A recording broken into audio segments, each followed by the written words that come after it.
Buenas tardes a todas, todos. Buenas Hola, tardes, profe. profe. Buenas Hola, tardes. profe. Buenas tardes, profe. ¿Cómo va? Bárbara. Bien, bien, bien, acá andamos. Mejor. Por lo menos en condiciones de hablar. Que no es una cuestión menor. Bueno, ¿cómo andan ustedes? Bien.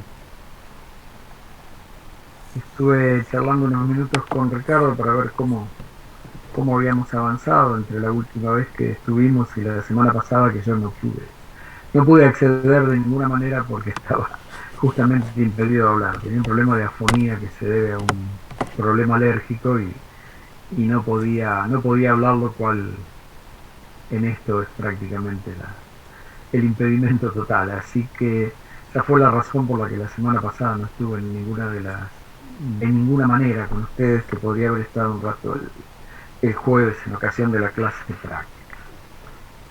No obstante eso, Ricardo me cuenta que han ustedes avanzado junto con él en el desarrollo de las dos primeras unidades, incluida la práctica, que están participando. Eso es interesante, está bueno. Así que, bueno, esperemos poder mantener esta dinámica e ir entre todas y todos construyendo de la mejor manera la posibilidad de hacer la alternativa esta de la clase teórica interesante, o por lo menos que ustedes encuentren algo agregado aquí que los acompañe de la mejor manera a poder abordar los temas de la teoría, ¿no? Así que si ustedes tienen alguna pregunta, alguna sugerencia, alguna cuestión pendiente, me lo cuentan ahora antes de empezar o después cuando terminemos. Y si no es así, vamos a, vamos a abordar algunas cuestiones vinculadas con la unidad 3. ¿Alguien tiene algo que preguntar, que contar, que decir, que proponer? Buenas, profe. Yo tengo una Sí, duda con respecto a dale. la bibliografía. Cuando, Sí, cuando arrancan el primer capítulo que teníamos que leer, que son tres, el primero, habla sobre el análisis del entorno futuro, donde la empresa se quiere desarrollar. Después habla parte de los escenarios. Y hay unos métodos que yo no, esa parte no la pude entender, no me quedó claro. eh, De los escenarios del sí. entorno, que el entorno se Bueno, desarrolla. ahora lo vamos a ver porque es el tema de la unidad. Yo no voy a hacer hincapié específico en la bibliografía de Guerras y Navas. Guerras y Navas compilan, digamos, temas que han abordado otros autores y le dan un orden que está bien, que es bastante didáctico, que está como metodología de abordaje de lo que es la aplicación de esos temas. Es muy llano, es muy, digamos, muy accesible incluso de entender. Obviamente que como todo autor que hace este tipo de cosas, a veces tienen que poner su impronta y lo hacen en algunas cuestiones de denominación o de formas de nombrar las cosas, y en realidad están hablando de cosas que ya sabemos o que ustedes ya saben o que por ahí las han aprendido de otra manera. Lo importante aquí no es tanto, o sea, lo importante para ustedes es poder ir a un autor en lo específico, pero con el conocimiento de lo que sería el modelo general de comprender esa cuestión, de qué se trata cuando uno está haciendo un análisis del contexto general o del contexto competitivo. Como, bueno, ahí tenemos un ejemplo, después les cuento por qué lo que les estaba diciendo recién, o del contexto inmediato. Qué manera tenemos de abordar ese análisis, que obviamente tiene como finalidad hacer un diagnóstico, ¿no? Tener un resultado que permita ver cuál es el lugar que ocupamos y qué perspectiva tenemos en el futuro, en ese y no en otro escenario que es el que mal o bien nos toca o hemos elegido, ¿está? Pero bueno, ya le vamos a dar el justo alcance a las palabras y lo vamos lo vamos a ver ahora cuando empecemos a ver el tema. Yo no obstante le decía recién a Ricardo que a lo mejor no lo usamos hoy. Yo voy... Hola, sí. Yo voy a utilizar más o menos un tiempo prudencial hoy para desarrollar el tema que me permita a mí terminar de hacerlo y que no los aburra a ustedes o no los canse a ustedes. Y en última instancia, a lo mejor el jueves antes de comenzar la práctica, hacemos una pequeña visita guiada a la nomenclatura de Guerras y Navas, que es la única bibliografía que ustedes tienen. Pero si han podido leerlo, van a ver que cita a otros autores que son los que habitualmente en ellos se recala para poder tratar estos temas. Así que bueno, lo vemos, no te hagas problema. ¿Alguna otra pregunta? Bueno, vamos.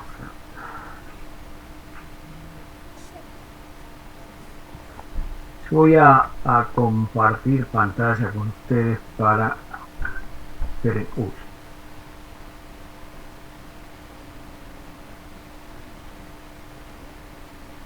creí que me había ido. Cometí un error con el mouse. Compartir pantalla. Compartir. Ahora vamos a lo que quiero compartir.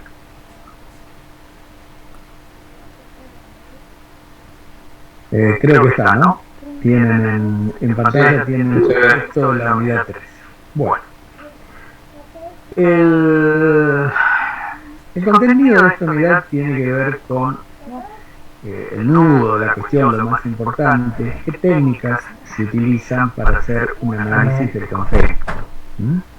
Un análisis del contexto y en los términos que primero el planeamiento estratégico, después la administración estratégica, como lo hemos visto en las dos unidades anteriores, requiere para determinar cuál es la posición que ocupa en un momento dado la organización en el medio en el cual está funcionando, en el cual pretende cumplir con su función, o sea, lograr cumplir con su misión, recorrer el camino hacia lo que quiere ser en el futuro y por lo tanto lograr los objetivos que implican ni más ni menos que obtener determinados resultados no en ese medio. Estas herramientas o técnicas que se utilizan para primero recolectar información, o sea, describir, analizar, poder diagnosticar la situación de la organización en un contexto determinado, incorporan también el análisis de los componentes internos de la organización. Cuando uno habla de análisis de contexto, obviamente que no está hablando de la parte de adentro de la organización, pero la necesidad de articular ese aspecto externo de la organización con su realidad interna hace que la mayoría de las herramientas que hoy se proponen combinen estos dos tipos de análisis y bueno, a eso están orientadas la mayoría de las metodologías utilizadas.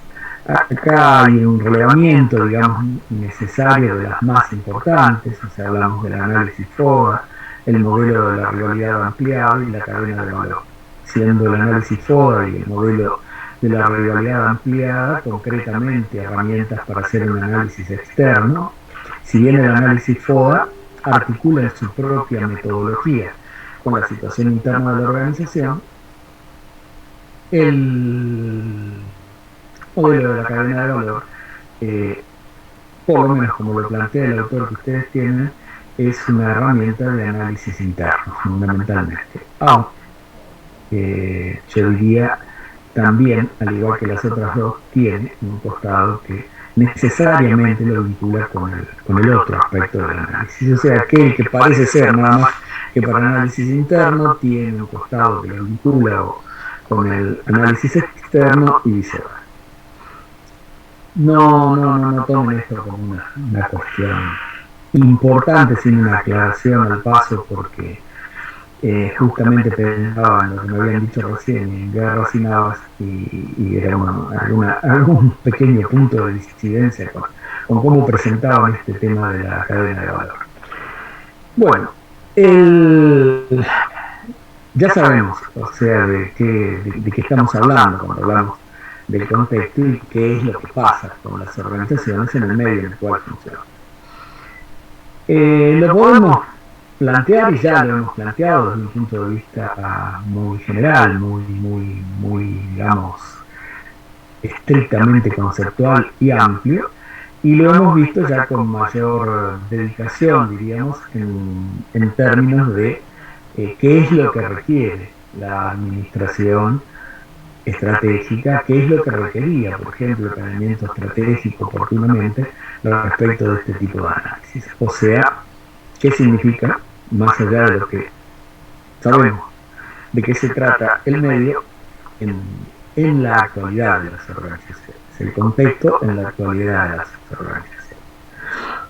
Ahí la unidad, al principio, que dice el contexto organizacional, competitividad y cooperación, justamente quien me preguntó sobre lo que decían guerras y navas, son los dos en plural,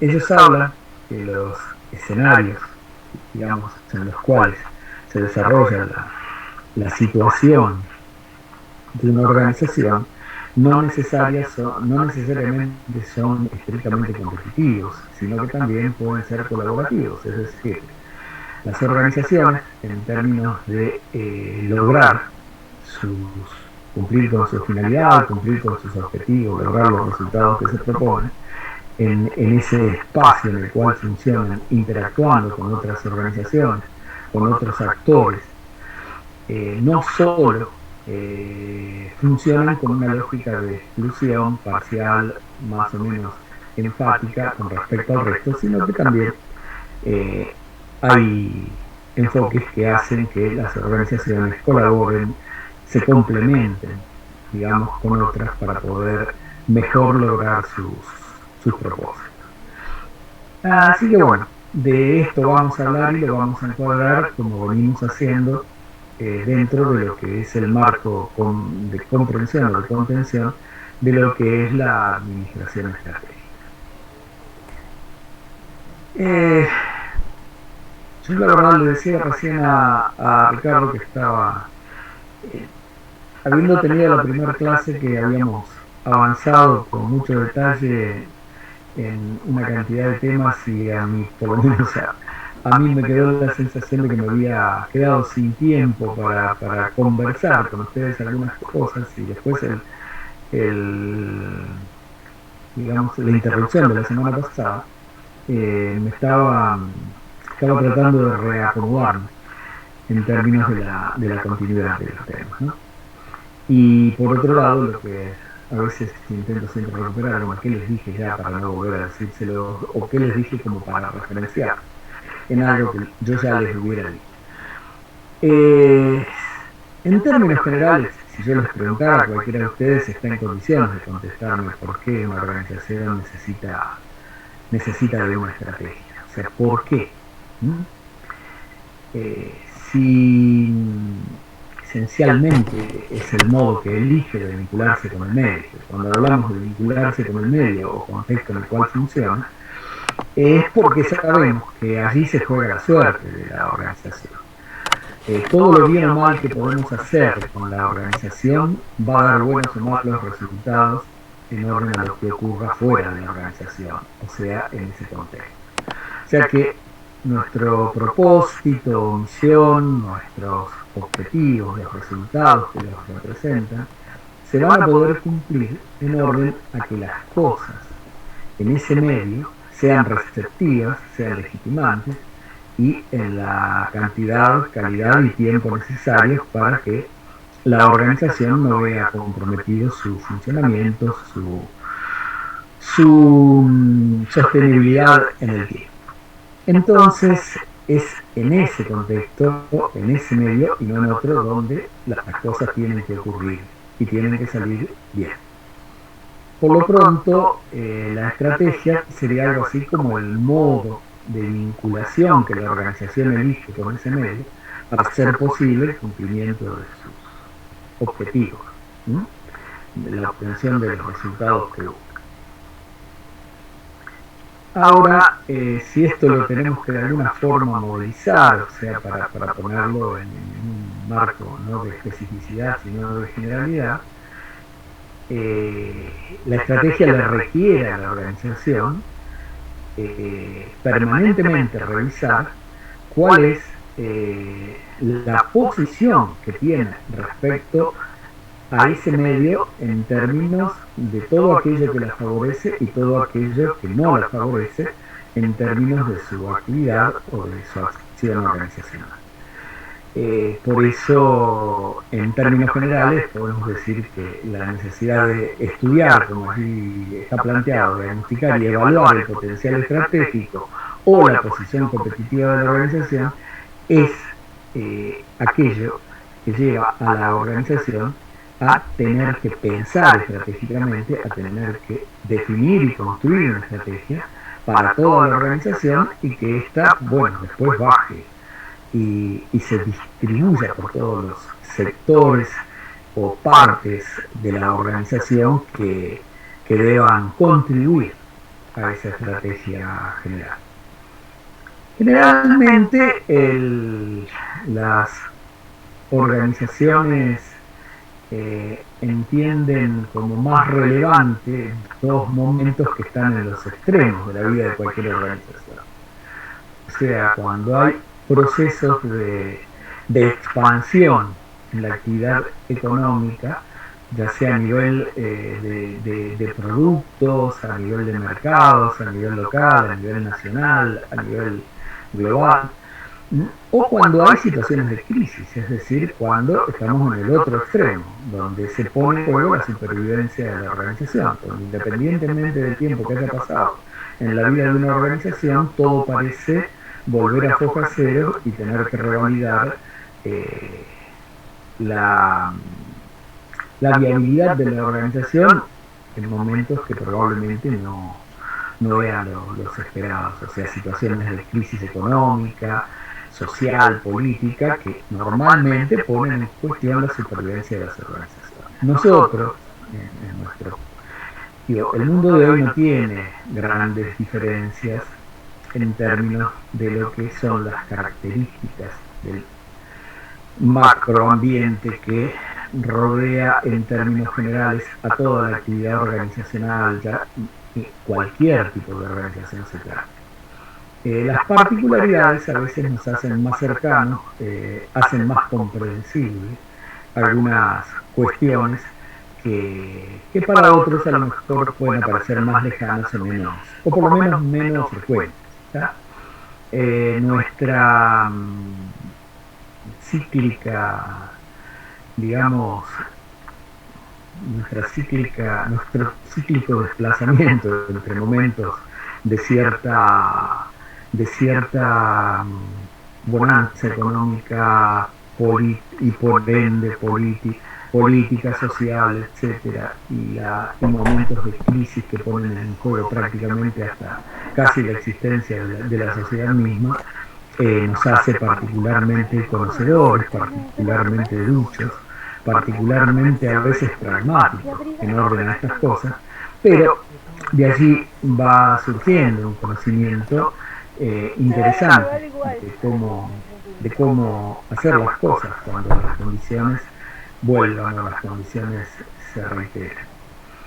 Pero en términos generales para la mayoría de las organizaciones estos son los dos extremos donde es imprescindible que la organización cuente con una estrategia, ¿no? La necesidad de construir una estrategia y lo que esta conlleva, que probablemente sea lo más importante, es decir, hacer ese análisis que permita, como allí dice, estudiar, diagnosticar y evaluar el potencial que la organización tiene para enfrentar una situación determinada, ¿no? Y cuál es la posición que ocupa en el momento que se la está analizando. En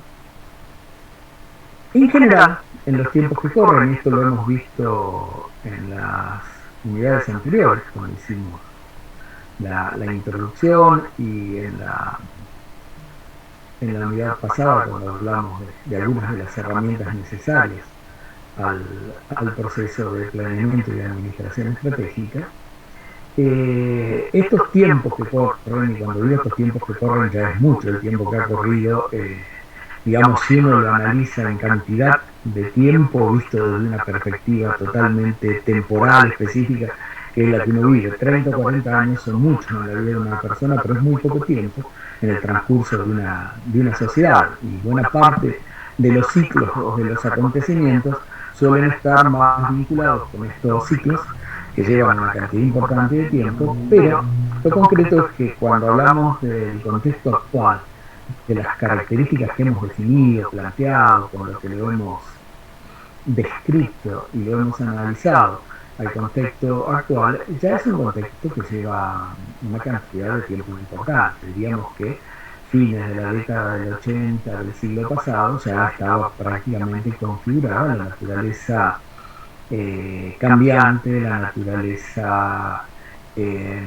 disruptiva, la naturaleza, eh, al decir de Peter Drucker, eh, extremadamente conflictiva y turbulenta del ambiente que enfrentaba cualquier organización. Porque ahí hay otro tema, digamos, no hay organización que esté exenta, directa o indirectamente es afectada por las condiciones cambiantes del ambiente, donde no solo cambia el ambiente inmediato, aquel que afecta sí o sí a la organización de referencia o la que estemos estudiando, sino que esa característica también la tienen los marcos de referencia, es decir, lo que antes era algo que se consideraba de cierta estabilidad, digamos, con influencias indirectas en términos de consecuencias específicas sobre determinados actores, al punto tal que podíamos considerar que a todos nos afectaban por igual. Bueno, hasta esos marcos de referencia han tomado una cierta característica de inestables, por lo menos, como para que pareciera que en realidad no solo se mueve lo que está cerca, sino que también pareciera que se mueve lo que está más lejos, que uno tiende a verlo más estable. Todo eso llevó a una idea que lo deben haber leído en los autores de la unidad sobre todo cuando en los referenciados son los que específicamente trataron el tema de la unidad 1.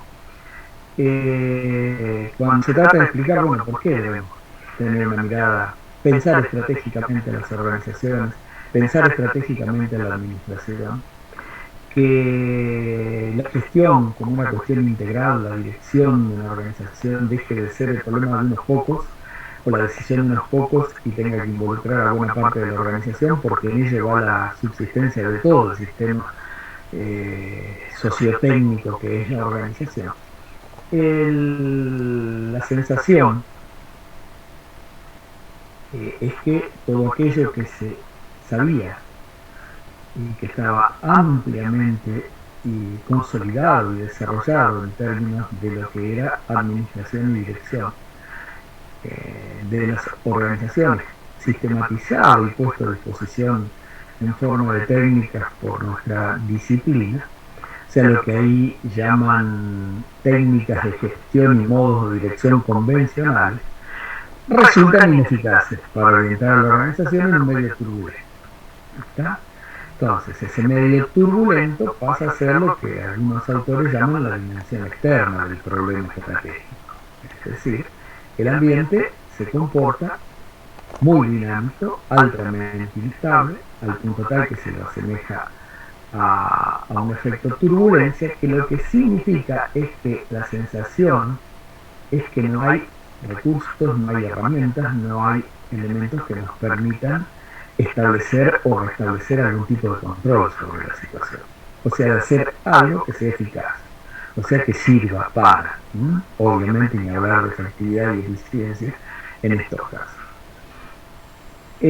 Cuando eso ocurre, cuando se manifiesta de esa manera la dimensión externa del problema, la dirección de la organización, que es la primera, digamos, es el aspecto más sensible, porque es su propia responsabilidad. Estar en el límite entre la organización y el medio es la responsable de la vinculación de la organización con el medio, siente que pierde el control de la situación. Cuando Drucker acuñó este término de turbulencia, yo estoy seguro que lo pensó no como alguien que podía saber qué pasaba efectivamente con la tripulación del avión y el avión en ese momento. No, él lo vivió como cualquier pasajero que no tiene ni idea, que prefiere creer y estar seguro que quienes comandan el avión lo tienen bajo control, pero que toda la sensación que le da es que no es así. O sea, de que nada que se pueda hacer va a parar esa situación de zozobra. Está, bueno, cuando uno lo percibe... Sí. Consulta, porque en lo que hablamos de este medio turbulento, ¿cómo deberíamos pensar esto que dice Drucker desde el punto de vista de afuera hacia adentro? ¿O cómo también este contexto turbulento se autogesta adentro del avión, ¿no? Por decirlo de alguna manera? Porque a veces hay situaciones que parecen, que tienen vinculaciones con el exterior, pero a veces pareciera que son, que los pilotos están peleando, ¿no? O que los pasajeros se empezaron a revolver la comida. Mira, yo te voy a contar una experiencia personal, ¿no? Para tratar de explicar por qué era lo que trataba de decir. Yo dije, Drucker, supongo que cuando lo anunció se puso en el lugar de un pasajero absolutamente, digamos, medio, totalmente estándar, que no tiene ninguna razón para pensar de que todo está fuera de control, tampoco tiene ninguna seguridad de que esté bajo control, de acuerdo a lo que él percibe. O sea, yo una vez iba en un avión que entró en turbulencia y bueno, primero tomó una posición que no era de estar, lo que supuestamente no lo veía plano, sino que estaba un poco inclinado, como que estaba en una inclinación con la cola más baja que la trompa, ¿no? O sea que las azafatas que iban con los carritos que estaban sirviendo un entremés ahí en el vuelo, que no era un vuelo largo, se tuvieron que volver hacia el fondo del avión porque no podían empujar el carrito para arriba, o sea, tuvieron que volver y sentarse y atarse. Ya cuando uno ve que eso pasa, es decir, bueno, si esta gente que es la que está habituada se repliega, toma posición sin que nadie les diga nada, bueno, está bien, uno dice, sigue convencido de que todo está bajo control, porque se supone que no hay ninguna alarma más que la que uno percibe como una situación que no es la normal. Pero cuando dura más de 5 minutos esa situación, uno entra a dudar seriamente hay una racionalidad que dice, no, aquí está todo bajo control y esto es normal, y hay una emocionalidad que dice, bueno, que cree, empieza ya a hacer algunas gestiones para ver con quién tiene que estar en paz, el que no cree piensa, pero qué mal momento para darme cuenta que no me queda otra alternativa. Entonces digo, cuando esa zozobra comienza a percibirse, la sensación, así que flota en el ambiente, es que indudablemente todo aquello que se podría hacer para controlar la situación no está dando resultados. ¿Por qué? Porque la situación persiste. Y la situación es justamente de un movimiento desacompasado, impredecible, que cambia de intensidad, que, digamos, algo que no tiene ningún tipo de regularidad como para que en algún momento uno diga, esto, ya sé qué pasa con esto. ¿Ah? Entonces lo que viene, no. Cuando uno cree pensar que lo que viene va a ser de una manera, es de otra. Y así sucesivamente. Entonces, en este caso, la dirección siente indudablemente que pierde el control de la situación, pero fundamentalmente porque la sensación que tiene es que todo aquello que sabía hacer para plantearlo en términos generales, puesto en práctica, no da el resultado esperado o no apunta a un principio de solución de los problemas que se plantean. ¿Está? Mientras esto está en el ámbito de la dirección, o sea, vamos a pensarlo en los niveles superiores de la organización, de donde está la responsabilidad mayor ante estas cuestiones. Minber observaba en algún momento que cuando hay amenazas muy fuertes percibidas en la organización, incluso esta se centraliza de golpe. O sea, hay un decaimiento de buena parte de la descentralización y vuelve a recuperar un control centralizado casi de hecho el nivel superior ante la amenaza. Es decir, se supone que quienes saben qué es lo que hay que hacer, el resto asume rápidamente que está para hacer lo que aquellos que teóricamente tienen la responsabilidad de definir van a plantear que se haga. Pero bueno, ese nivel comienza a zozobrar, es decir, comienza a trascender hacia el resto de la organización, que evidentemente las soluciones aplicadas para resolver los problemas no dan resultado. Y eso va acortando los tiempos.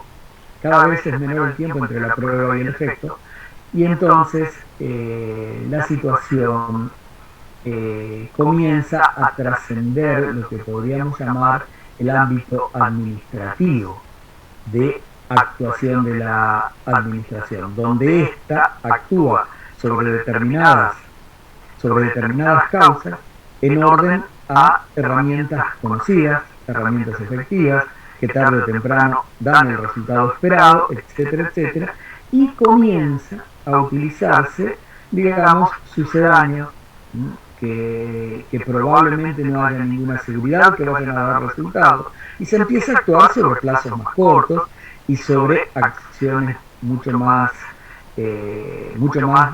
puntuales del momento, hasta que esto genera, trasciende, digamos, trasciende a la dirección y comienza a transmitirse, comienza a conocerse, comienza a trascender hacia el resto de la organización como una tensión en el grupo directivo. Es decir, se empieza a notar que lo que se hace no da resultado. Por otro lado, en una organización todas tienen el tiempo en el cual una situación desfavorable comienza a trascender o comienza a aparecer en determinados resultados, o de impacto de las acciones en determinados resultados verificables en las distintas etapas del proceso de planeamiento. Bueno, cuando esa tensión que afecta al grupo directivo por su ineficacia, por su inefectividad, trasciende, entonces el conflicto comienza a ganar el sistema social, el sistema, digamos, el sistema social y el sistema político de la organización, y comienza la crisis interna, es decir, la dimensión interna del problema. Pero tuviéramos que hablar en términos de sistemas, comienza un proceso entrópico, es decir, comienza a desorganizarse la organización. ¿Está? Entonces, la organización pierde capacidad de, con la energía que tiene, aplicarla a reequilibrarse y obtener un plus que le permita sobrevivir. Entonces, ahí comienza la dimensión interna del problema. Esto, diríamos, la necesidad de una estrategia que surge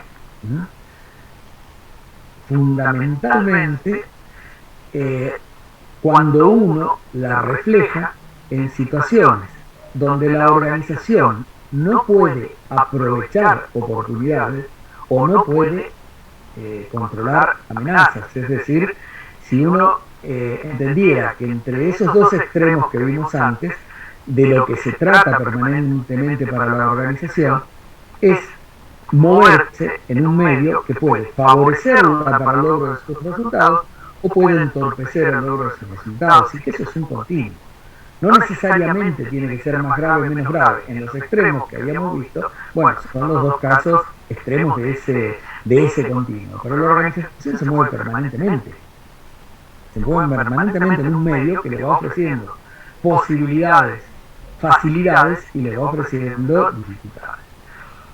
Bueno, en definitiva, la dirección estratégica es responsable de elaborar una estrategia que permita integrar las condiciones de la dimensión externa del problema que están en el entorno, o sea, el dinamismo, la diversidad, la complejidad. Hay una palabra que no me gusta, no sé por qué le he puesto ahí, ambigüedad, estaríamos hablando en este caso de complejidad, y la hostilidad del medio. En qué lugar de una escala valorativa el medio se desestabiliza, pasa a ser dinámico, pasa a ser inestable, en qué momento la diversidad aumenta de forma tal que interpela a los mecanismos tendientes a integrar los esfuerzos que la organización tiene hacia demandas que puedan controlar en términos de cómo atenderlas sin desorganizarse. La ambigüedad tiene que ver con, en cierto modo, con la capacidad de saber qué hay que hacer, ¿tá? Uno enfrenta la complejidad, cuando ante una situación dada no sabe qué es lo que tiene que hacer, generalmente producto que no logra saber exactamente qué es lo que está pasando. Cuando hay dificultades para conocer, cuando hay dificultades para explicar, cuando hay dificultades para describir una situación, lo que se afecta respecto de esa situación es el conocimiento. Y cuando uno tiene que actuar en una situación que desconoce, enfrenta una situación compleja. Y entonces aumenta mucho la incertidumbre que acompaña a cada uno de los pasos que la organización emprende. La hostilidad tiene que ver con la capacidad que la organización tiene de dar respuesta a esos condicionamientos externos que tienden a romper el equilibrio que la organización mantiene con el medio. El equilibrio que la organización mantiene con el medio en términos teóricos sería un equilibrio sistémico. Ustedes lo han estudiado, qué significa que un sistema abierto esté en equilibrio con el medio. Si esto lo tenemos que trasladar a la realidad de una organización, significa que la organización asegura su existencia, o sea, asegura su corriente de entradas y salidas en términos de productos y recursos que hacen a la posibilidad de seguir existiendo en la medida que cumpla, en términos generales, cumpla con su finalidad, cumpla con sus objetivos y cumpla con los resultados que representan el cumplimiento de esos objetivos. Cuando eso corre riesgo, o cuando eso se interrumpe, o cuando eso se deteriora, la organización lo que tiene que tratar es de dar una respuesta lo más rápido posible para restablecer esas condiciones. Son las que le van a asegurar poder incorporar las entradas en términos de recursos, de energía, para volver a transformarla en bienes y servicios, que es lo que pone a disposición del medio. Ahora, si esa capacidad de respuesta se mantiene en los términos previstos, o esa capacidad de respuesta se mejora en términos de una acción organizacional que mejora los procesos, digamos, que hacen a lo que es conocer, evaluar, diagnosticar el medio y establecer tendencias de cambio a las que se les pueda asignar valores posibles de ocurrencia o de impacto para poder estar preparados. Es más, si eso llega al límite donde estamos dispuestos a cambiar antes que nos sea requerido que cambiemos, bueno, la situación es una situación favorable. Ahora, cuando estamos del otro lado, es decir, cuando cada vez demoramos más en responder y restablecer el equilibrio, ya sea porque no lo hemos incorporado al medio en toda su magnitud y dimensión estratégica y por lo pronto no le prestamos la debida atención, entonces ¿cuándo reaccionamos? Cuando nos golpea. sea, cuando registramos el impacto, recién ahí comenzamos a hacer un análisis del nuevo problema y ponemos en marcha todo un mecanismo decisorio tendiente a resolver la situación, pero nos vamos a tomar un tiempo. Nos vamos a tomar un tiempo. Cuando fallan los mecanismos que hemos establecido y entonces hay un equívoco, un error en la definición de qué es lo que debemos hacer en términos de cambio, en dónde lo debemos hacer, con qué magnitud lo debemos hacer para restablecer rápidamente el equilibrio con el medio, entonces el medio se transforma en hostil. ¿Qué es la hostilidad? Perder capacidad de respuesta, o sea, ampliar el tiempo de respuesta que la organización tiene respecto de los cambios que le requiere el ambiente. ¿Está? Es algo así como ese boxeador que viene muy bien con toda en toda su plenitud y por una buena acción del otro, una mala acción de él, le pegan un golpe que lo deja sentido, digamos, le disminuye su facultad de percepción de la realidad que lo rodea. Se le pega un golpe que no lo noquea, pero lo deja. ¿Qué es lo que uno ve habitualmente en estos casos? Que pierde capacidad de respuesta. Un boxeador pierde capacidad de respuesta no solo cuando deja de atacar, sino cuando empieza a defenderse.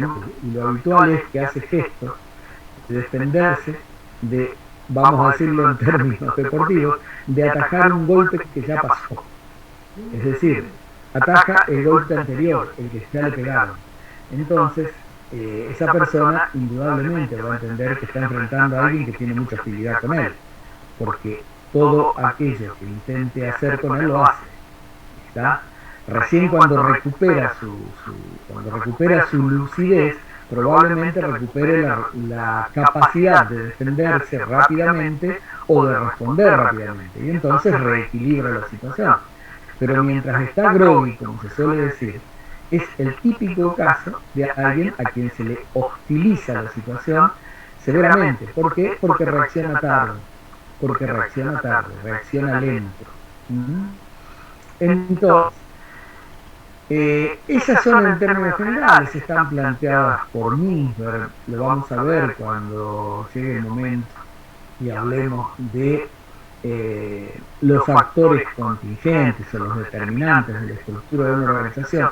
Vamos a volver un poco sobre esas características del ambiente, pero en estas cuestiones opera las dificultades del entorno, cuando se, aparece con un extremo dinamismo muy diverso, muy complejo y hostil.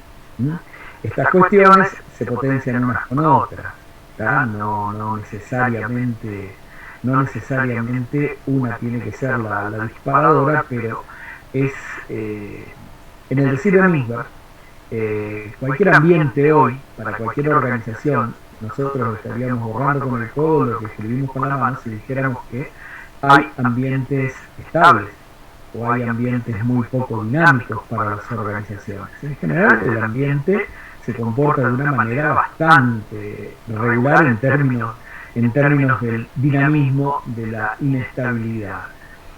Lo que una organización logra a través de su acción es disminuir esa inestabilidad o ese dinamismo, por lo menos en cuanto a cómo lo percibe.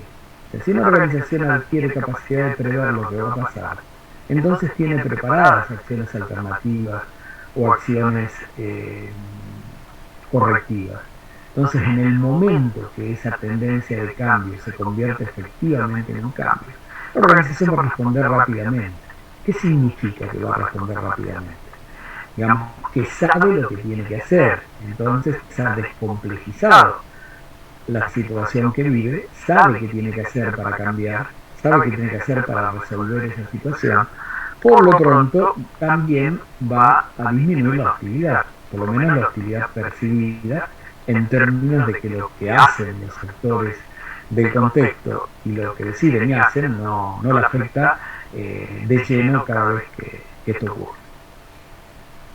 ¿Con qué cuenta eh, digamos, cuáles son las cuestiones que hacen a la dimensión interna del problema que se deben articular en una estrategia. Fundamentalmente todo aquello que tiene que ver con el sistema de comportamiento y su relación fundamentalmente con el sistema técnico y su relación con el sistema de poder, el sistema de autoridad. El campo de actividad, o sea, el grado con que está estructurada la acción organizacional, los objetivos, o sea, el sistema de objetivos que opera, digamos, cuán participativo o no participativo es, cómo están distribuidos y cómo están explicados y comunicados los objetivos a través de toda la organización, cómo es el compromiso de los distintos componentes de la organización con esos objetivos, el proceso de decisión, íntimamente unido al sistema de poder vigente, o sea, ustedes saben que la toma formal de decisiones viene asociada a un sistema de autoridad. Ahora, el sistema de autoridad puede estar más o menos ajustado como poder vigente al sistema de poder real que tiene la organización. Digamos, un ajuste virtuoso de todos estos componentes que hacen al sistema de comportamiento de la organización es de lo que la organización dispone para incorporar a una estrategia o es lo que a la organización le pasa y puede llegar a explicar la necesidad de tenerla. ¿Está? Este sistema de comportamiento más los elementos estructurales que hacen fundamentalmente el aspecto duro de la acción organizacional, el tamaño de la organización, los distintos componentes, el sistema técnico y el sistema de trabajo, o sea, los flujos de autoridad, los flujos de poder, autoridad y de la acción concreta del trabajo, es lo que la organización pone en marcha para enfrentar y pone a disposición de lo que sería la solución del problema estratégico. A ver, discúlpenme un segundo que tengo aquí un pequeño problema. Ya estoy con ustedes.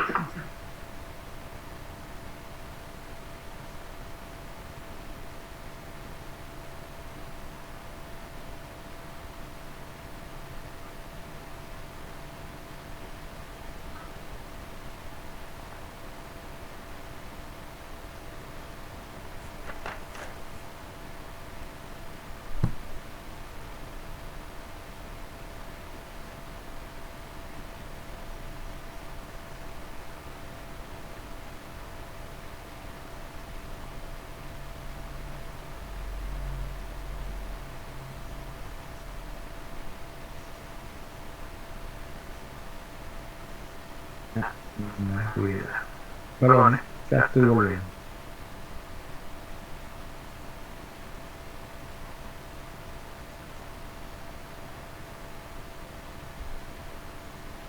Bueno, bien, esta sería digamos, en términos generales, lo que refleja la importancia que tiene el contexto en la resolución estratégica de la organización. Ahora, la cuestión es,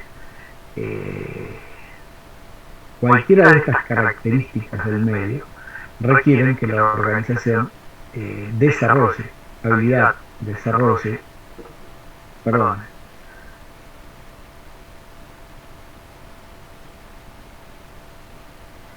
organización desarrolla aptitud para poder identificar claramente cuáles son las condiciones en esos términos del contexto al cual enfrenta.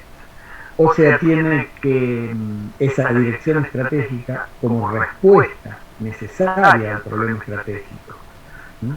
Que es tratar de llevar a la organización, ¿no?, en ese continuo de enfrentar amenazas y disponer de oportunidades, ¿no?, que son externas, que son decisiones y acciones de el medio en términos generales de los actores que deciden y hacen cosas en el entorno de la organización,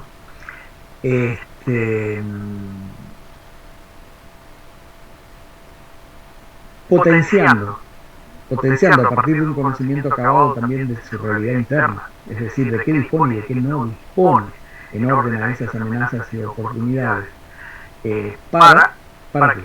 Para poder cumplir con los objetivos que se ha propuesto, lograr los resultados que los representan y de esa manera seguir validando su existencia, legitimando su existencia en la sociedad, o sea, en ese contexto que es titular en términos generales de la función que cumple, es decir, espera que la organización haga lo que tiene que hacer.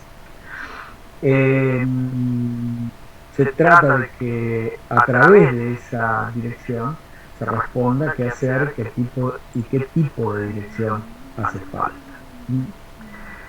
El visto, esquemáticamente integrado a lo que ya hemos visto, o lo que se ha visto en las unidades anteriores, sabemos por qué la organización es importante que disponga de una visión, por qué es importante que se reconozca en ese sistema social una escala de valores, no necesariamente y forzosamente compartidos, pero por lo menos se conozca cuáles son y cuál es el grado, digamos, de amplitud con que estos valores recorren a lo largo y a lo ancho a los componentes de la organización, en términos del sistema social que es la organización, y que esto se va a ver reflejado en un accionar conjunto de todos aquellos componentes, incluso hasta con un sentido ético, la misión y los objetivos que tienen que estar claramente, una conocida, una respetada, una valorada, que es la misión, y los objetivos claramente definidos y por mecanismos lo más claramente, digamos, comunicados posible. No hay una mejor o una peor forma, dada la situación de una organización. Lo que no puede ocurrir es que los procesos de los cuales son resultados sean procesos de poca calidad o de poca completitud. Es decir, los objetivos, como ya lo hemos visto en la unidad anterior, deben estar bien definidos, más allá de otras cuestiones. Si tienen que dejar de ser buenas intenciones y pasar a ser norte de resultados que impliquen que la organización cumple o no cumple con su misión.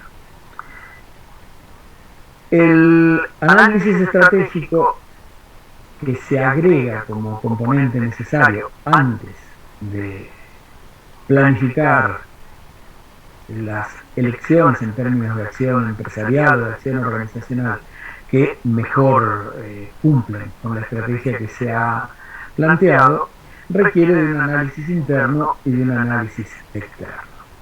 El análisis interno tiene que ver con una mirada hacia adentro de la organización. Habitualmente este era casi excluyente en la versión tradicional de la administración. Este análisis interno tiene que permitirnos hacer un relevamiento lo más acabado posible, lo más detallado posible, lo más, diríamos, específico en orden a relación de cosas y acontecimientos, de las fortalezas y las debilidades que la organización tiene. Son una cuestión importante en orden a cuál es la posición competitiva que puede ocupar la organización. Es decir, la organización tal como es, ese sistema social, sistema técnico, sistema de control administrativo que hacen a un sistema, que toma una forma y un funcionamiento en el tiempo, qué cosas tiene que favorecen ese transcurso y qué cosas tiene que no lo favorecen. Ahora vamos a dejar un minuto ahí eso para hablar del análisis externo y después hacer una reconsideración de lo que se acabó de decir. El análisis externo tiene que ver concretamente con lo que estamos hablando, el análisis del contexto, del medio ambiente de la organización, la parte de afuera de la organización. Ese análisis externo está hecho de, digamos, necesariamente debe llevarnos a poder hacer un relevamiento de quiénes son, quiénes lo componen, a ese ambiente, cómo actúan, en orden a su referencia con la organización de la cual estamos analizando, y ese ambiente externo es el que produce lo que se llaman las oportunidades y amenazas que enfrenta la organización. Son decisiones y acciones de esos actores que facilitan o complican, complejizan la acción organizacional, la acción empresarial, como dicen algunos autores, en busca de el cumplimiento de sus objetivos. Cuando uno junta estas dos cosas son componentes o alimentan un necesario diagnóstico de la situación. Posteriormente será evaluado en términos de los resultados que se esperan o de lo que requiera una situación que le permita a la organización seguir existiendo en las condiciones previstas por aquellos que toman las decisiones de dirección más importantes, y a partir de ahí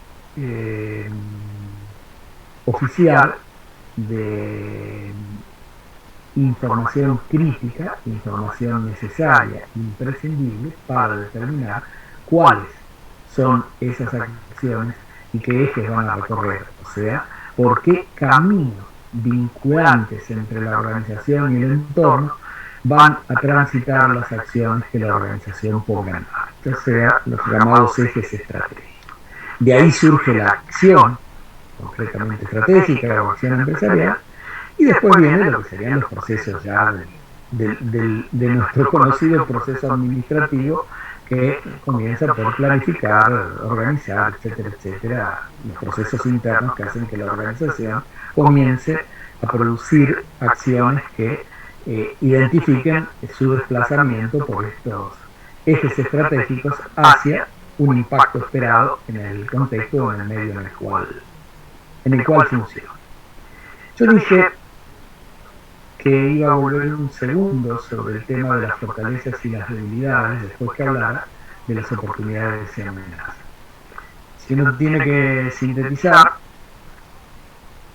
y esquematizar, las fortalezas y debilidades son de la organización, son del lado de adentro de la organización, y las oportunidades y amenazas son del medio, son del contexto en el cual la organización funciona. Son todas esas complejidades que presenta hoy en día ese medio ambiente externo. No son menores las complejidades que enfrenta la organización si dejamos de considerarlo estrictamente un sistema técnico, si dejamos de considerarlo estrictamente un sistema normativo formal y la pasamos a considerar un sistema social, que opera un sistema técnico para producir resultados que espera otro sistema social más grande que la contiene. Si miramos la realidad desde esta perspectiva más sociológica que administrativa, la parte de adentro no es menos compleja, menos complicada y menos difícil de articular que la relación con la parte de afuera. Pero bueno, las cosas parecieran ser percibidas en términos de que todo aquello que está del lado de adentro de la organización, la dirección y los distintos componentes de lo que sería su administración y el proceso de dirección-ejecución, lo debieran conocer y debieran no tener sorpresas y debieran tener más seguridades que incertidumbre respecto del comportamiento de sus componentes internos, y los hechos demuestran día a día que no es así tampoco.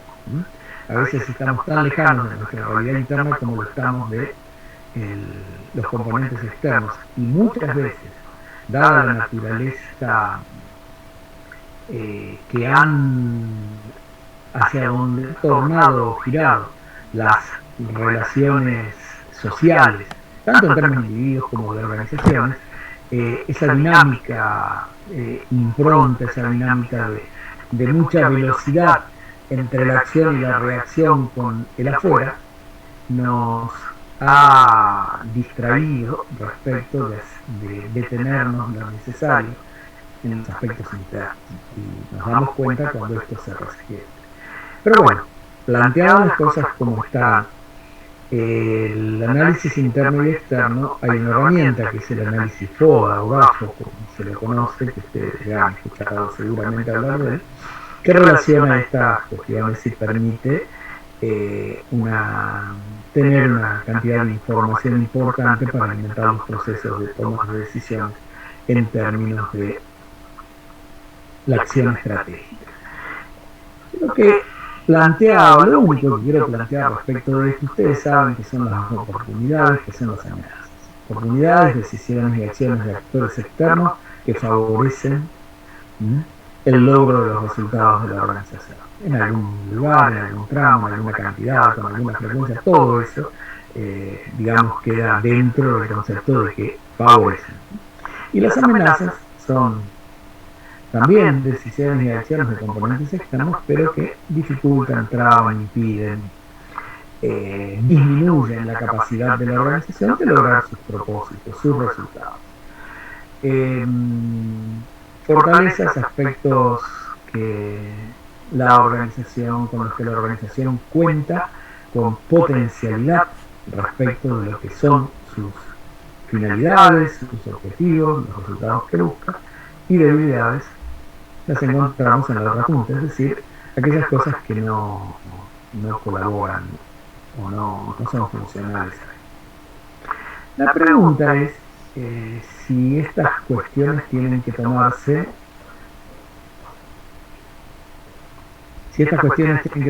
totalmente separadas, o hay que establecer algún tipo de vínculo o relación entre ellas al momento de hacer el análisis. El tema concreto es el siguiente. Las oportunidades y amenazas no dependen de nosotros, si nosotros somos quienes tenemos la responsabilidad por la organización de la que estamos hablando. Podemos conocer, podemos saber más, podemos eventualmente establecer tendencias, podemos controlar el desenvolvimiento de esas tendencias, controlar en términos de tener información suficiente esas tendencias para saber qué puede concretarse en un futuro más cercano, más lejano, bajo la forma de un cambio concreto, impactante sobre la organización. Sí, no hay duda. Pero también podemos no tener noticias de la cuestión, porque también puede haber algo que no lo podemos a priori encasillar en ninguna de estas dos situaciones. Además podría haber una transferencia de valor entre una situación y la otra, algo que a priori es una oportunidad, de golpe, porque no podemos adecuarnos en tiempo y forma, se convierte en una amenaza. Sin ninguna duda, o sea, es uno de los caminos más conocidos, o sea, una oportunidad no aprovechada en términos de contextos de alta competitividad es casi seguro una amenaza en ese ámbito. Es correcto lo que vos decís. Ahora, el tema es las fortalezas y las debilidades, es decir, indudablemente puede haber aspectos de la organización que su dirección, sus componentes internos, saben, y no hace falta ningún análisis adicional, que definitivamente son debilidades o ineludiblemente son fortalezas. Pero yo diría que en esos dos extremos hay muy poca población de eventos sobre acontecimientos. ¿Tá? La buena práctica por ahí indica que uno debe analizar, si uno tuviera que recomendar, ¿por dónde empezamos el análisis? ¿Por el lado de afuera o por el lado de adentro? Yo diría que habría que empezarlo por el lado de afuera. Mirar hacia adentro de la organización una vez que uno tiene claramente identificada la oportunidad o la amenaza, para ver ante esa oportunidad o esa amenaza cómo se comportan los componentes internos de la organización. ¿Tá? Cómo se comportan los componentes internos de la organización. Un ejemplo claro ocurrió en el 2001 2001, por ejemplo, la famosa crisis del 2001, una de las crisis más grandes, más importantes que tuvo nuestra sociedad en términos integrales, una crisis política, social, económica, monumental.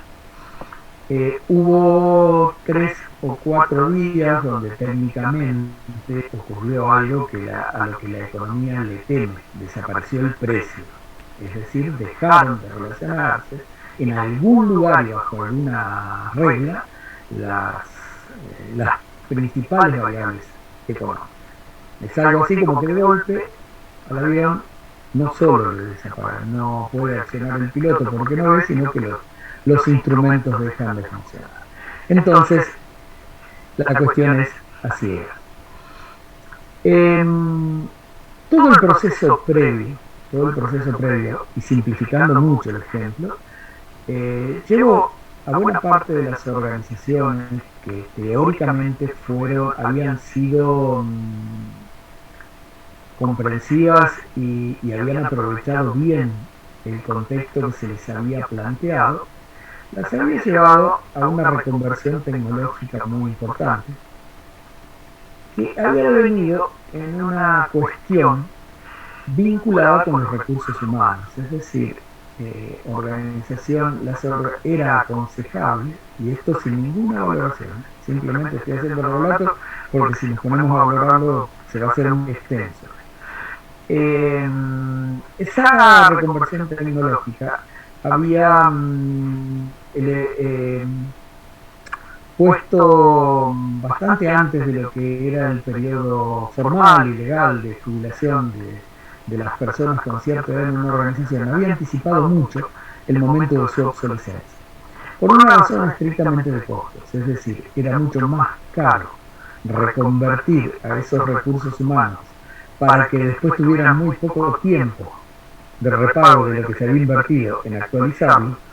Entonces había recursos externos para desvincularlos e incorporar a recursos humanos más jóvenes, más formados y más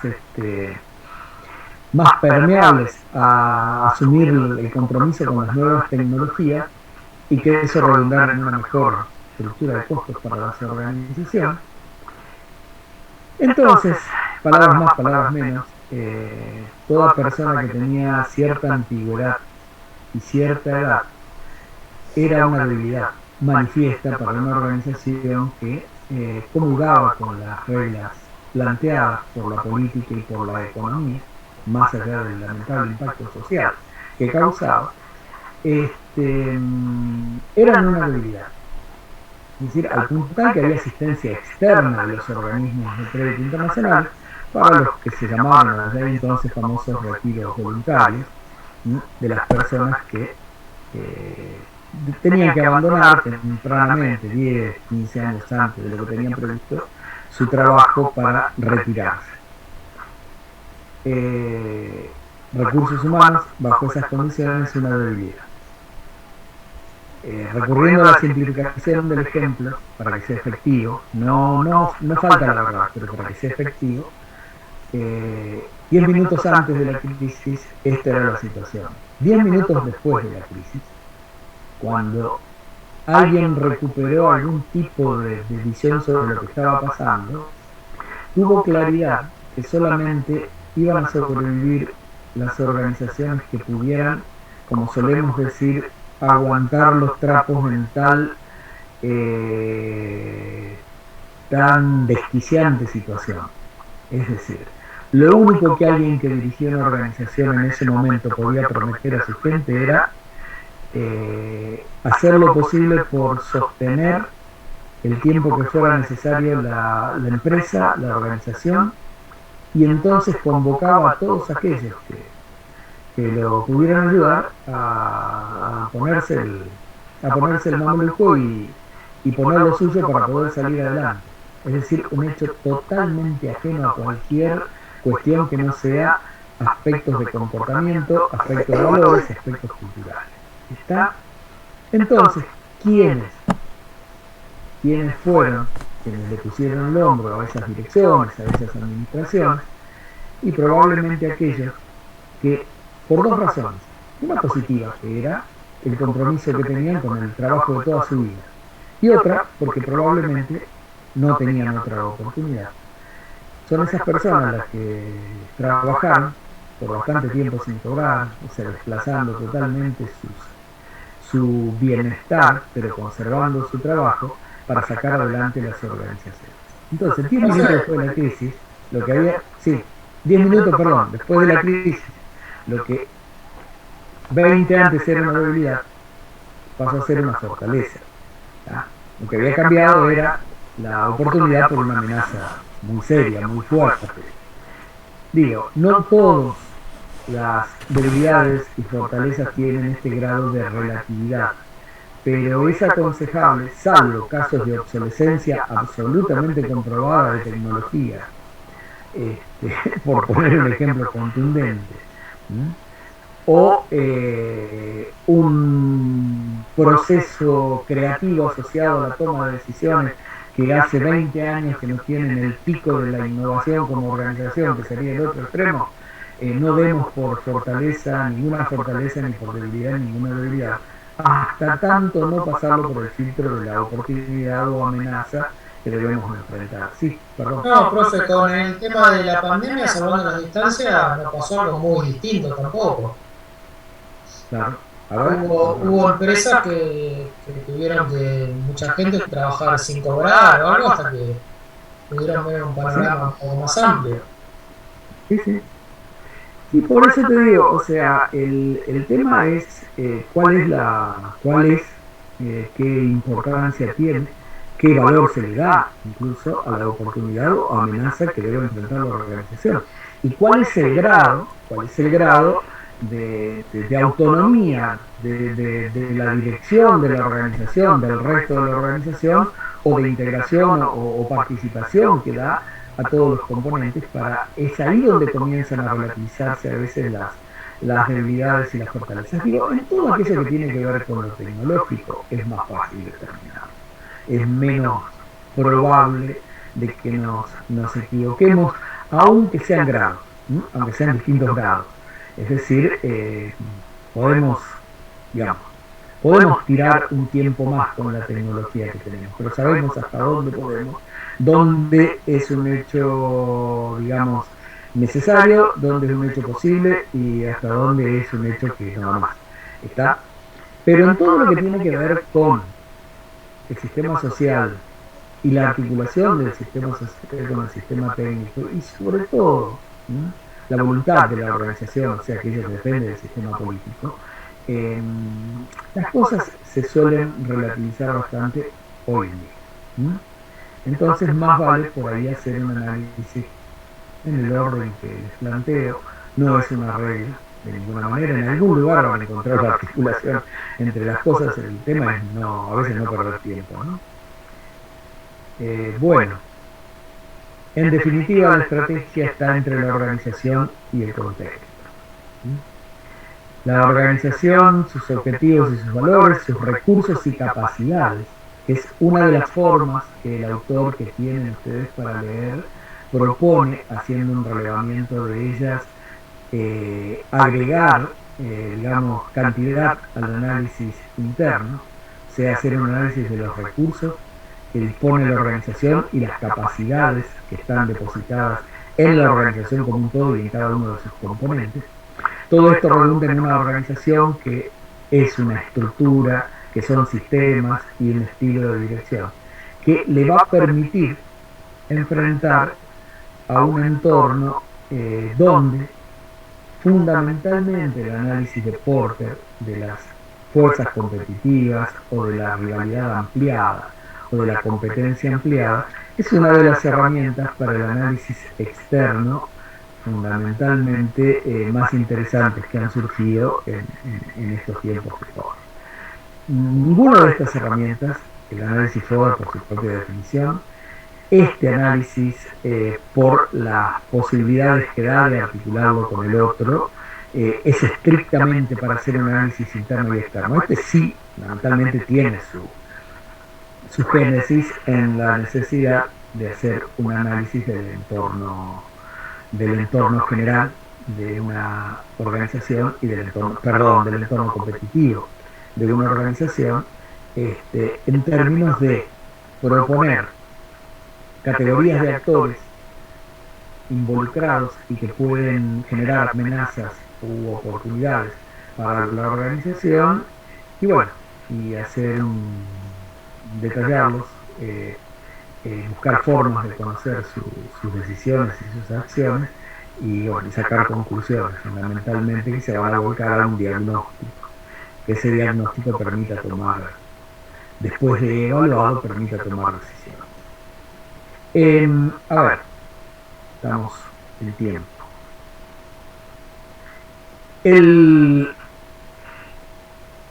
¿Ustedes tienen alguna noticia o han visto por alguna razón antes?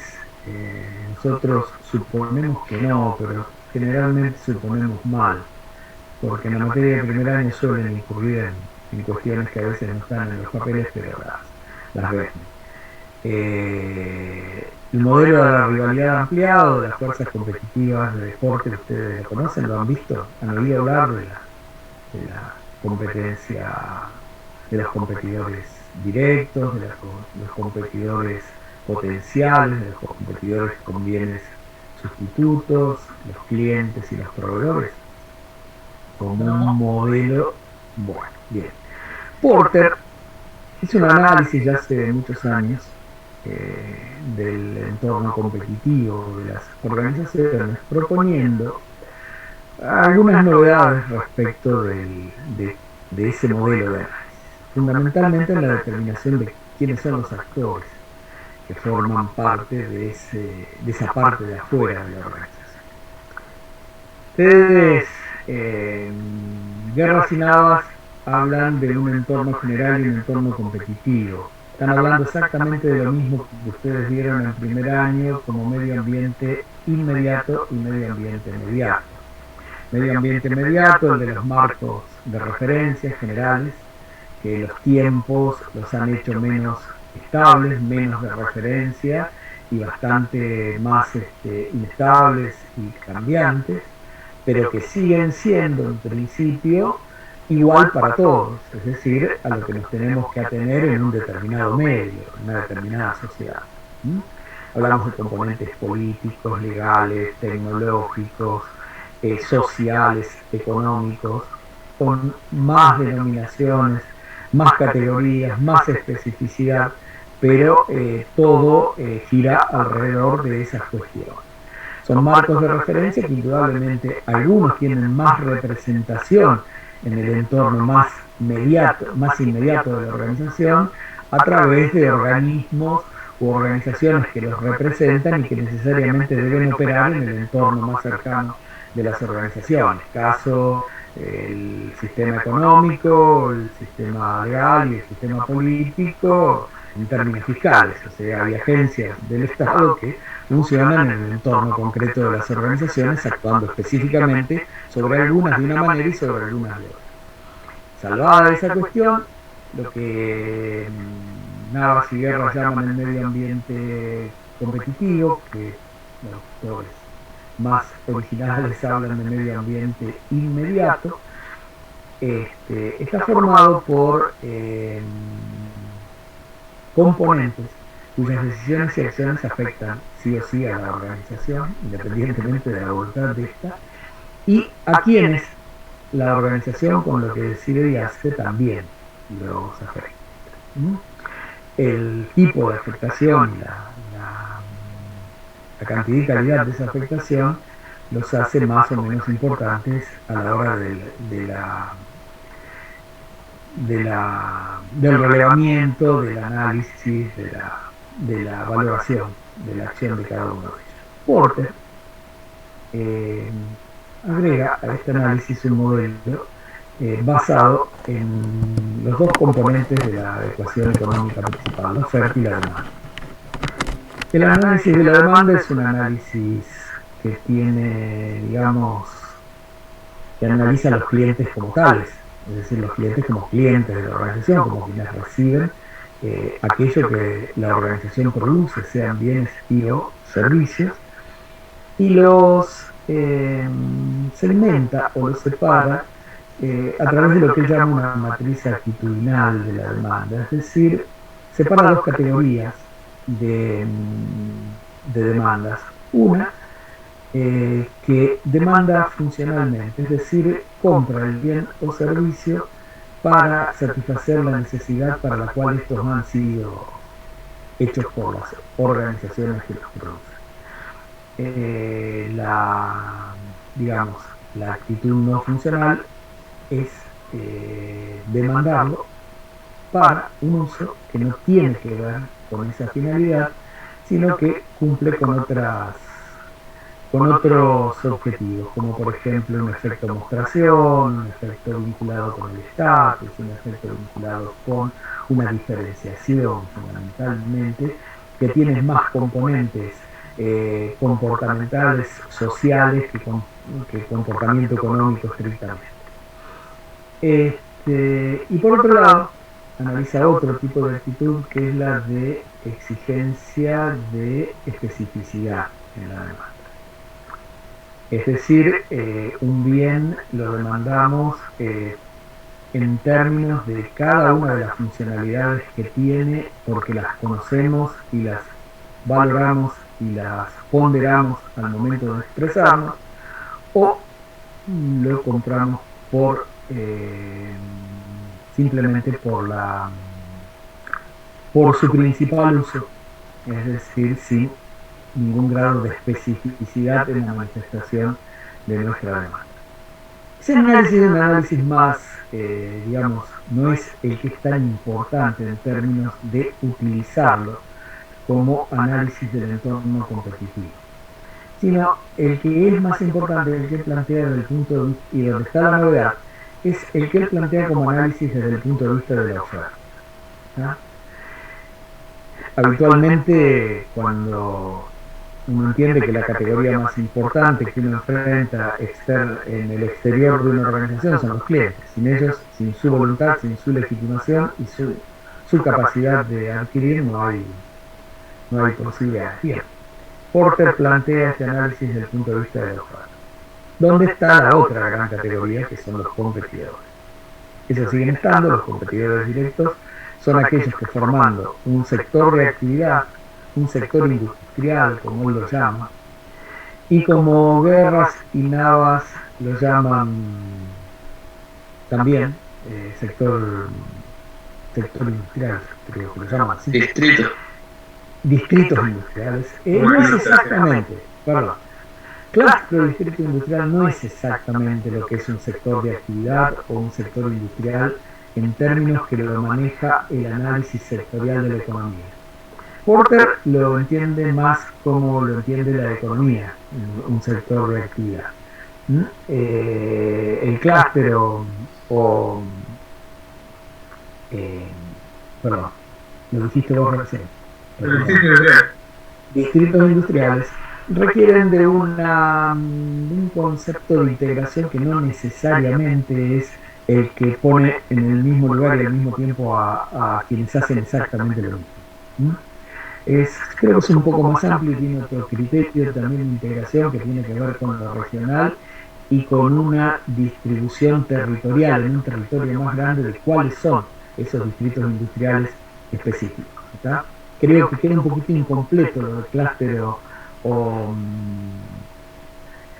digamos, si en Italia hay 2 clústeres que fabrican tecnología de consumo blanco, por ejemplo, heladeras, etcétera, etcétera, son un sector industrial. No importa qué clúster o a qué distrito industrial pertenece. Es el caso más común en Italia, que tuvo los distritos industriales y los clústeres. Es donde comenzó, digamos, este análisis del desarrollo local o desarrollo regional.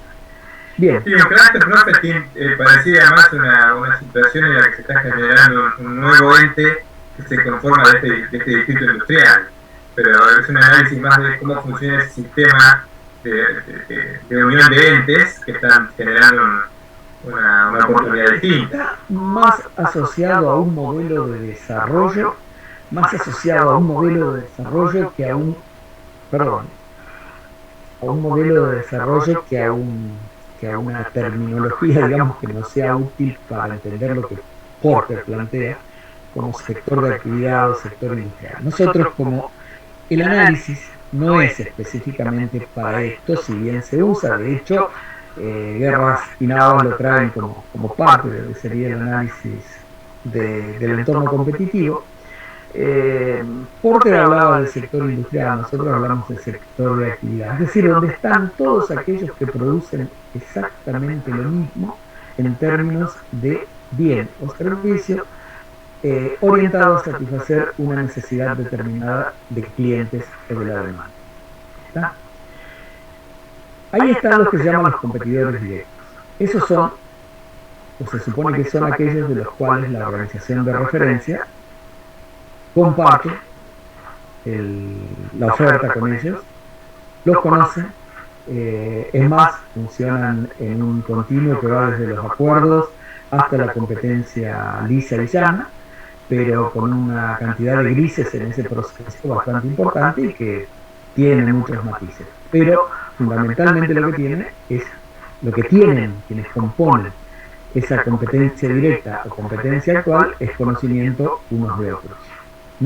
Y casi siempre de lo que cada uno de ellos va a hacer o pretende hacer respecto del otro. Después aparecen categorías que no son tan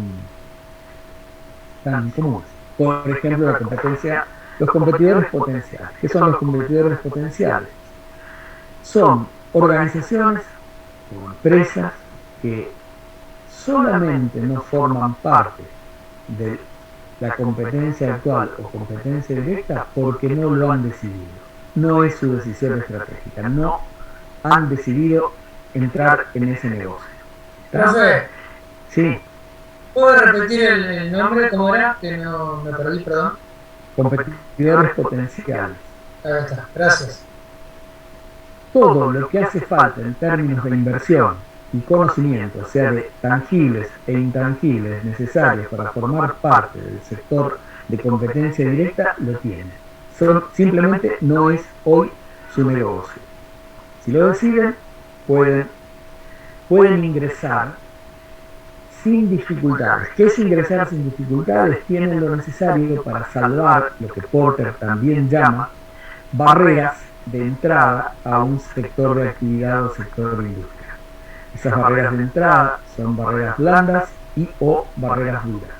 Barreras blandas son todos los intangibles que hacen falta, conocimientos, desarrollos tecnológicos propios, clientes, digamos, todo aquello que, conocimiento orientado hacia una demanda determinada, todo aquello que no se amortice en el tiempo, sino que si se sigue desarrollando crece, si no se mantiene.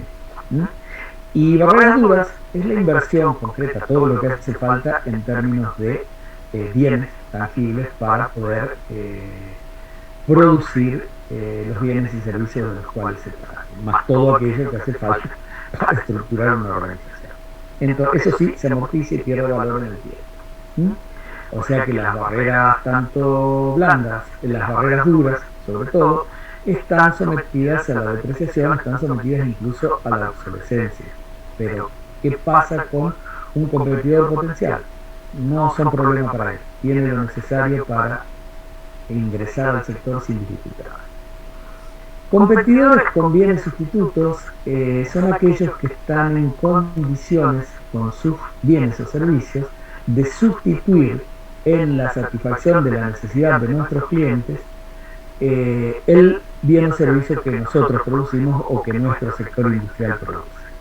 La sustitución se analiza en los términos económicos, o sea por poder adquisitivo, o sea por precio o por costumbre, es decir, por cambios de hábitos o costumbres o por cambio de poder adquisitivo. O sea, se sustituye la satisfacción de una determinada necesidad con un bien o un servicio que valga menos o esté ahora de moda y no lo estaba antes, y de esa manera se deja de demandar el original, que era el que producía nuestro sector. Ricardo, Sí, disculpa, ¿y cuál sería entonces la diferencia así aguda de competencia actual y de competencia también de sustituto. ¿Cuál es la diferencia? Es que los competidores con bienes sustitutos no forman parte de nuestro sector industrial o sector de actividad. ¿Está? Producen bienes que satisfacen la misma necesidad pero no son los mismos. Claro. Estamos hablando, profesor, de, por ejemplo, en el momento en el que estaba la computadora como único elemento y surgió la industria del celular. Digamos, que Claro. no es el mismo producto, pero que se llevó al cliente. Claro. Exacto. Sí, sí, sí. Sí. No sería el caso de Coca-Cola con Manao. Estamos, eso ya es otra competencia del mismo Ahí sector. puede haber una, no, pero no es el mismo producto. Ahí puede haber una sustitución por, obviamente que hacia adentro de estas categorías hay complejidades, ¿no? Si llegamos a definir que Coca-Cola y Manaus es el mismo producto, o que satisface exactamente la misma necesidad, entonces están dentro del mismo sector. Ahora, si estamos planteando que esos son dos productos diferentes en función de una diferenciación, ¿tá? Que es suficiente como para que Manaus sea un producto distinto a Coca-Cola, entonces el tema está que Manaus lo puede sustituir a Coca-Cola cuando quienes consumen Coca-Cola pierden poder adquisitivo, o hay franjas de consumo de Coca-Cola que van perdiendo poder adquisitivo, dejan de comprar Coca-Cola y compran Manaus. ¿Por qué? Porque en esas circunstancias sí satisfacen la misma necesidad, no son el mismo producto. Sí. Ahí surgiría una duda, por lo menos me surge la duda. Hay mucha gente que diría, bueno, a mí me da lo mismo tomar Coca-Cola que Manao. Entonces, para mí está en el mismo nicho, entre comillas. Bueno, el tema es, si vos sos consumidor, sos cliente, tenés la absoluta libertad y legitimidad de vivirlo, pensarlo y que te ocurra de esa manera. Tenés cuidado si vas a dirigir una empresa que produzca uno o produzca el otro. Vas a tener que verificar que prácticamente toda la demanda piensa como vos. Bien, perfecto. ¿Se entiende? Pero podemos tomar como que Manaus y Coca-Cola compiten en el mercado de las gaseosas, o sea que a grandes rasgos serían el mismo producto, con sus diferencias, porque ningún producto es totalmente igual, a no ser que sean ciertos productos como los commodity, por ejemplo. Está bien, sí, es cierto. Y Sí. otra Pero pregunta, sí, los bienes sustitutos, o sea, la competencia con bienes sustitutos, ¿puede ser parte de la competencia potencial? Porque puede sustituir nuestro producto. No o sea, que necesariamente. es un... No necesariamente, no necesariamente, pero mira, lo que ocurre es que cuando vos tenés categorías, categorizar exactamente es bastante difícil, eso lo habrás visto en tantas veces, lo has puesto o lo has tenido que poner en juego. Uno puede pensar cuál sería la situación, ¿no? Puede haber alguien que produce bienes sustitutos que tiene todo el conocimiento para producir un bien de las mismas características que tiene la competencia directa en un sector. Simplemente ha elegido funcionar en otro renglón. Vamos a tomar el caso de Manaus Coca-Cola. Ustedes saben toda la mística que hay, todo lo que hay alrededor de Coca-Cola, su fórmula, el producto, etcétera, etcétera. Uno podría pensar que no hay ningún producto igual, teóricamente, a Coca-Cola. Entonces quedarían todos como sustitutos de Coca-Cola en las bebidas, lo cual no es cierto, no es ese el criterio. Pero no está con seguridad la estrategia de quienes conducen Manaus competir de plano con Coca-Cola en los segmentos de la demanda que Coca-Cola compite, diferenciándose por precio, supuestamente por precio y calidad. Entonces termina actuando como sustituto. Ahora, mientras las condiciones en que la demanda de Coca-Cola mantiene poder adquisitivo o no se pone de moda tomar Manao. Se pone de moda tomar Manao y se acabó. Se acabó Coca-Cola, digo, por decirlo de alguna manera. Sí. No, pensaba que un poco todo esto que estamos hablando tiene mucho que ver con el estado de turbulencia que se generó. Por ejemplo, el caso de Coca-Cola dejó de vender una gaseosa para vender una idea. Entonces competir el poder con Coca-Cola. Entonces, en la turbulencia Coca-Cola dejó de vender gaseosa. ¿Sabes? Sí, en realidad, si vamos a la realidad, Coca-Cola durante un tiempo largo, o sea, tenía una segunda marca que se llamaba Eratay, que salía en dos versiones. La versión Sprite era exactamente Sprite, no era otra cosa, nada más que se llamaba Tay, estaba envasado en botellas grandes, igual que Manao, y la equivalente a Coca-Cola también tenía ese nombre y era Cola. ¿Está? Competía en forma directa con Manao en ese segmento de la demanda que era de menor poder adquisitivo o de costumbres asociadas a las botellas grandes con alguna funcionalidad en términos de cantidad de vasos a servir, etcétera, etcétera. Digo, a este nivel de diferenciación, de especificidad y de demandas no funcionales, todo se relativiza. No es que no estemos seguros, que yo no esté seguro, que ustedes tengan dudas casi existenciales. No, se relativiza mucho todo aquello que se categoriza. De hecho, Guerras y Navas hablan entre las limitaciones de este modelo de las fuerzas competitivas, justamente la dificultad de configurar exactamente un sector de actividad o un sector industrial. Es decir, lo móvil, lo difícil de establecer fronteras claras entre los componentes. La novedad que plantea Porter es respecto de los clientes y los proveedores. Tienen una cuestión en común en el análisis, que es los clientes y los proveedores se pueden comportar ante un sector de actividad como si fueran competidores. ¿Cuándo? Cuando tienen poder de negociación. ¿Qué significa tener poder de negociación? Que la decisión de los clientes o proveedores, decisión y acción de los clientes y proveedores, pueden dejar fuera de competencia, o sea, fuera de mercado, a una organización de un sector industrial. Generalmente ocurre en ambos casos cuando son pocos. Si tenemos muy pocos clientes o muy pocos proveedores, la decisión de uno o dos puede dejarnos sin actividad porque perdemos capacidad de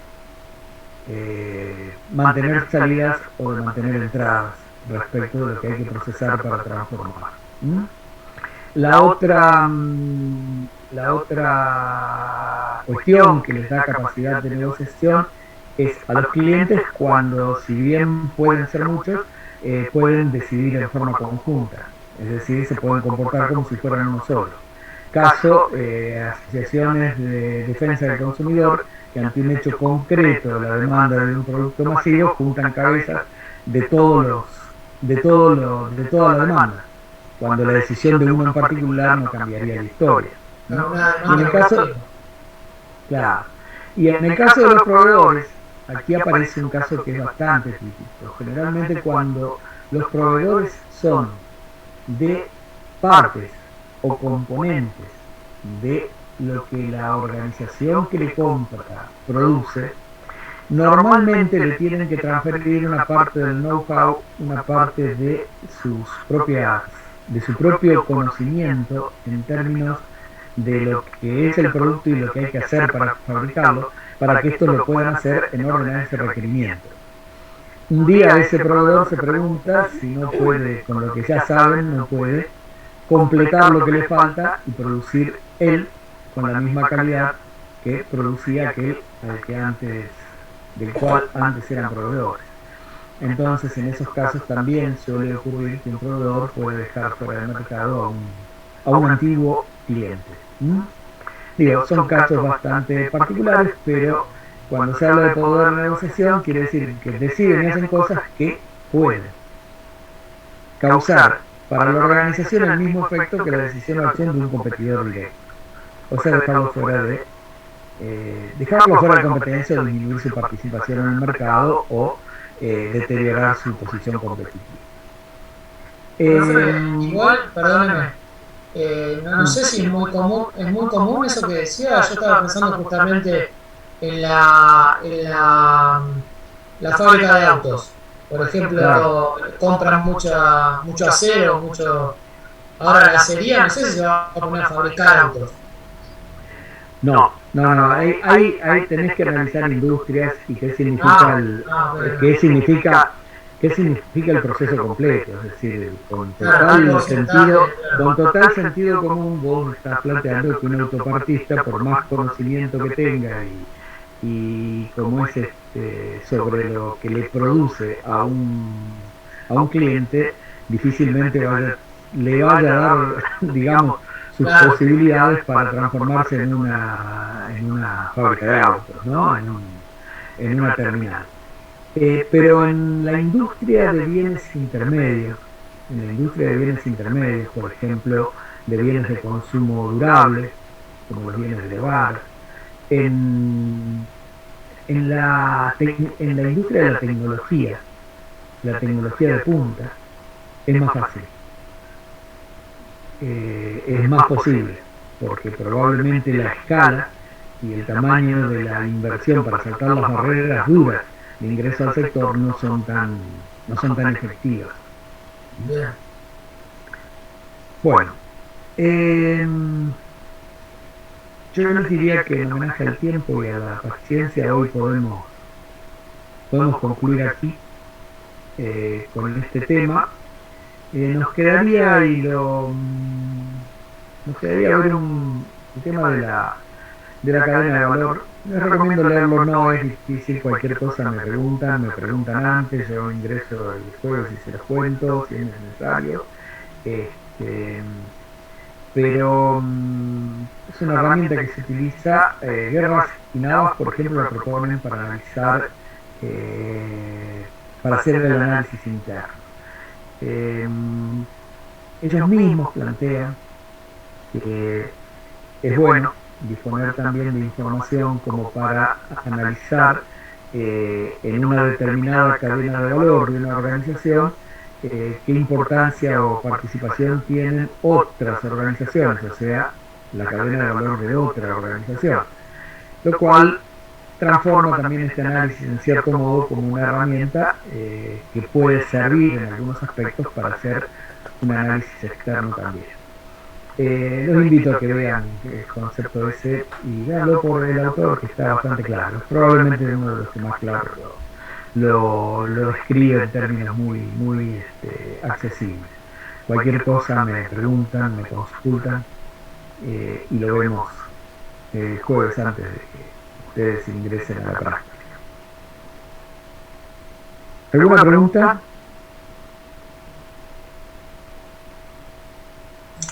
Yo, por ahora. No, me una duda, profe, porque en el texto de Guerras Navas es como que empieza diciendo algo, incorpora un concepto y después empieza a hablar de los modelos y la pirámide de Porter que menciona al principio queda como un poco descolgada del gancho. ¿Cuál pirámide? ¿La pirámide? Para un poquito. El diamante de Porter. El diamante de Porter, sí. A ver, lo menciona, pero como que queda un poco descolgado del gancho ahí. Sí, espera un poquito, pero un segundo nada más. Vamos a partir para acá.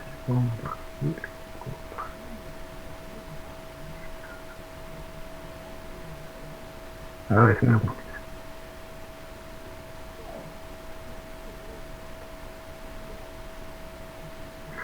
El famoso diamante de Porter que plantea guerras y nada más.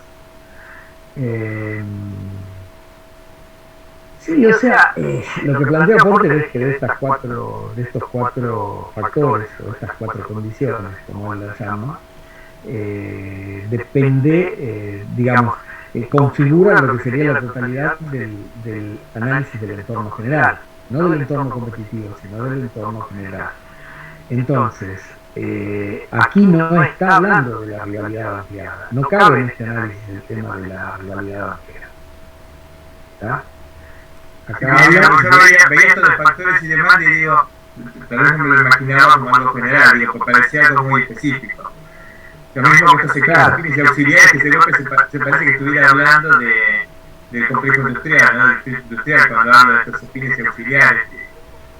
Claro, esto es más bien un análisis sectorial, es decir, vos encontrás parentesco entre esto, estructura, estrategia y rivalidad de las organizaciones, con lo que es el análisis competitivo, sí, pero es un pantallazo general, es decir, cómo estaría conformado un sector de actividad o un sector de actividad económica. ¿Está? Entonces, esto sería la parte central. ¿Está emparentado? Sí, está emparentado, pero no implica utilizar esas herramientas de análisis necesariamente. Pero de aquí hay acá hay una relación directa con el análisis del entorno competitivo, porque sí, porque aquí estamos hablando de todos aquellos que en forma directa o indirecta forman parte de un sector de actividad que satisface determinadas condiciones de la demanda, de ese tipo de bienes o servicios en términos generales. Y después aparecen los factores generales, que son los generales, las condiciones, los marcos de referencia, las reglas a las cuales hay que atenerse, y todo aquello que funciona como apoyo, como, digamos, algo así como lo que podríamos llamar, si tomáramos un territorio determinado, estaríamos hablando de un modelo de desarrollo donde dice, bueno, todo aquel que produce económicamente algo en ese territorio, enfrenta determinadas condiciones estructurales de la demanda en términos de cómo, qué, cuándo, cuánto demanda en términos generales, y cuenta con facilidades de ese territorio en términos de calidad organizacional, redes, tecnología, infraestructura, todo eso que Guerra sin Nada llaman dimensiones en una parte del texto cuando trabaja con esto. Cuando todas esas dimensiones tienen, digamos, los valores que tienen esas dimensiones, que son las que en definitiva hacen a un contexto casi, diríamos, en su idea territorial, social, económica, su potencialidad. Y bueno, las condiciones de los factores que tienen que ver con cuál es la economía, cuál es la política, cuál es la sociedad en la que estamos funcionando. Por ejemplo, una cuestión muy simple, es decir, las distintas categorías de trabajo disponible. Es un análisis sociológico, casi decirlo así. Bueno, ¿qué gente y en qué condiciones hay en un territorio para fabricar determinada cuestión? ¿Está? Entonces, fundamentalmente a eso se refiere la referencia que hace en Guerra sin Nada al diamante de Ford. Bien, un modelo de la sociedad basado en esas cuatro virtudes, digamos. Exacto. Por eso habla de, lo pone dentro de lo que es el análisis del contexto general, no del contexto competitivo, no del medio competitivo. Bueno, si no hay más, les agradezco la paciencia. Se hizo un poquito largo. Voy a seguir intentando hacerlo más concreto y menos, por ahí más a demanda en términos de dudas o cuestiones que quieran ver. Y bueno, nos vamos a ver el jueves con seguridad, y para seguir con la teoría los espero el lunes que viene. ¿De acuerdo? De acuerdo, profe. Bacano, muchísimas gracias. Hasta luego. Que tenga buena noche. Cuídense.